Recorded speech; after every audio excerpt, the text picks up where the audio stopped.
UP विधानसभा चुनाव जैसे जैसे नजदीक आते जा रहे हैं, सियासी राजनीति भी गर्म होती नजर आ रही है। आज हम आगरा कॉलेज में मौजूद हैं। तमाम छात्र यहाँ पर हमारे साथ मौजूद हैं। कई ऐसे छात्र भी हमारे साथ मौजूद हैं पहली बार वोट करने के लिए जा रहे हैं। आज ग्लोबल भारत की टीम खास उन लोगों से बात करने जा रही है जो कि पहली बार वोट करने के लिए इस मतदान के लिए पहुंचेंगे। सबसे पहले आपका नाम क्या है? मेरा नाम करण शर्मा है। करण जी, क्या पहले वोट कर चुके हैं आप? नहीं, अभी मेरी एज हुई है 18 साल। मैं वोट दूंगा पहली बार। क्या लग रहा है किन मुद्दों के साथ इस बार मतदान करने जाएंगे? क्या रख के जा रहे हैं मन में?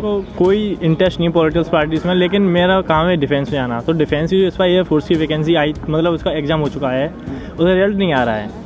तो इसमें मतलब सरकार कुछ सहयोग करे। दूसरी बार अपनी वैकेंसी आए, बच्चे बहुत परेशान हो रहे हैं। जो पेपर दे चुके हैं वो भी परेशान है, जो देने के लिए बैठे वो भी परेशान है। तो वो सोच नहीं पा रहे हैं तैयारी करें कि नहीं करें, उनका रिजल्ट नहीं आ पा रहा है, तो बहुत परेशान हो रहे हैं। मतलब जो सरकार जॉब निकालेगी उन्हीं को वोट करेंगे आप? कौन सरकार है जो वो वैकेंसी निकालेगी? क्या लगता है, कुछ तो आपको सरकार पे किसी पे भरोसा होगा?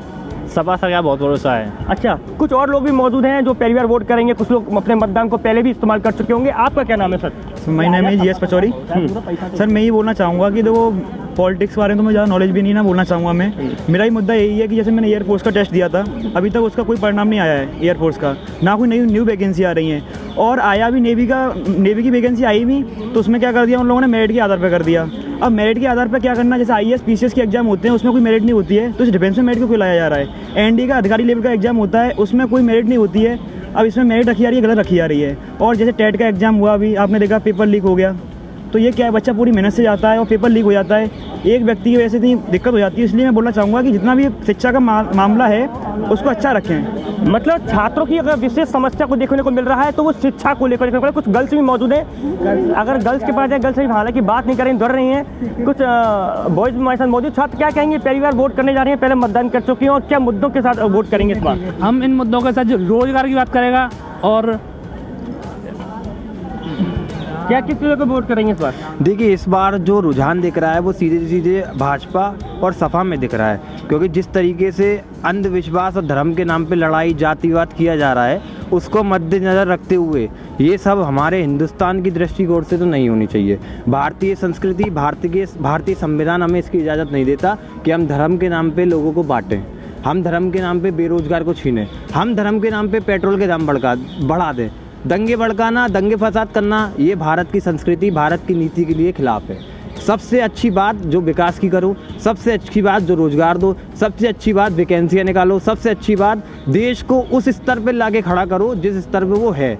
असल में जो भारत की संस्कृति बदल सकता है वो हमारे PM, CM और जो आम कार्यकर्ता। उत्तर प्रदेश में 2 लाख लोगों को, बेरोजगार लोगों को रोजगार दिया गया, क्या कहेंगे?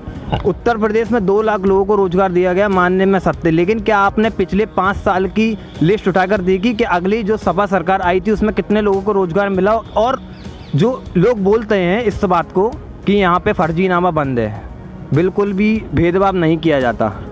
मुझे आप ये बताइए, UPSC हर साल बहुत सारे बच्चों का चयन करती है, जिसमें कि 10 लाख बच्चा आके बैठता है। उसमें से सिलेक्शन होता है कुछ प्रतिशत बच्चों का, जो कि पिछले 10 साल से कठिन परीक्षाओं का परिश्रम करते हैं। हमने जो लिस्ट उठा के देखी है अभी तक में, सपा सरकार में जो मुस्लिम बच्चा था उसका 7.8% का UPSC में मतदान के लिए परसेंटेज अलाउड था और उनका चयन हुआ। लेकिन इस साल जब BJP आई, वो 7.4% का रेट उतर के 3.8% पे खिसक गया। क्या ये एक पर्टिकुलर धर्म के नाम पे जाति नहीं है? बताइए, आप ही से पूछना चाहते हैं। इस बार धर्म की राजनीति नहीं होगी, छात्रों का साफ तौर पर कहना है। इस बार अगर चुनाव होगा, वोट होगा, तो मुद्दों पर होगा, विकास पर होगा। क्या कहेंगे, किस पर वोट होगा इस बार? इस बार मैं तो कहना चाहता हूं कि योगी सरकार ने जिस तरीके से छात्रों के साथ, नौजवानों के साथ छलावा किया है, कोई भर्ती प्रक्रिया पूरी नहीं हो रही, कहीं यूनिवर्सिटी कॉलेज नहीं बन रही, हर जगह पर जो लोग धरना प्रदर्शन कर रहे हैं, अपने हकों की मांग उठा रहे हैं, उन पर लाठीचार्ज, मुकदमे करके उन्हें जेल में डाला जा रहा है, उसके खिलाफ अगली बार उत्तर प्रदेश का युवा और यूनिवर्सिटी का युवा हर कोने पर बिटर होगा, इनके खिलाफ आक्रोशित होगा, मशाल जुलूस निकाली जा रही है, धरना प्रदर्शन। सरकार कह रही है कि हमने रोजगार दिया है, सरकार बच्चों के लिए हम रोजगार निकाल रहे हैं, 2 लाख बेरोजगारों को रोजगार दे दिया, क्या कहेंगे? रोड पर और विज्ञापनों पर, केवल इनके फर्जी विज्ञापनों पर। बेघर लोगों को घर दे दिए, कहाँ पर? हमें आप अपने गांव में बता दो कितने लोगों को घर दे दिया? मैं अपने गांव में लेके चल रहा हूँ, कितने लोगों को घर दे दिया? उसमें भी फर्जीवाड़ा चल रहा है। उनके वो कार्यकर्ता और लोग लगे रहते हैं, उनसे 50-50 हज़ार रुपये बैंक में ले जाते हैं, पैसे ले लेते हैं, उसमें भी उनसे आधा अधूरा लिया जा रहा है। ये केवल चुनाव आ रहा है तो लॉलीपॉप पकड़ा रहे हैं, कहीं राशन के नाम पे लॉलीपॉप, कहीं घर के नाम पे लॉलीपॉप, कहीं सड़क के नाम पे लॉलीपॉप। लोगों का कहना है लॉलीपॉप पकड़ाने। कुछ छात्र की बात है, शिक्षा की कितनी अच्छी गुणवत्ता है, शिक्षा को लेकर क्या कहेंगे? कितनी अच्छी शिक्षा हो रही है? आगरा कॉलेज में आप पढ़ रहे हैं, कितने हिसाब से आपकी क्लास लगती है, लेक्चर आ रहे हैं, क्या लग रहा है? कि क्लास तो लग रही है, अगर आप आओ तो क्लास लग रही है, पढ़ाई हो रही है, लेकिन ऐसे ही है शिक्षा का तो चल रहा है, आपको खुद पढ़ना पड़ेगा, सेल्फ स्टडी करनी ऐसे ही है, समझिए सरकारी स्कूल की व्यवस्था भी ऐसे ही है। छात्रों ने इशारों में बोल दिया है। कुछ और लोग हैं, सर क्या कहेंगे? चुनाव आ रहे हैं 2022। देखिए, चुनाव तो युवा और छात्रों ने इस बार ठान लिया है।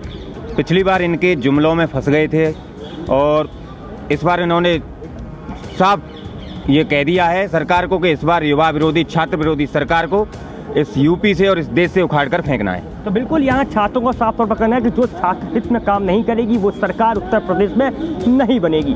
देखने वाली बात यह रहेगी कि आगामी 2022 विधानसभा चुनाव का रिजल्ट क्या रहता है। आगरा से आदित्य मुदगल, ग्लोबल भारत।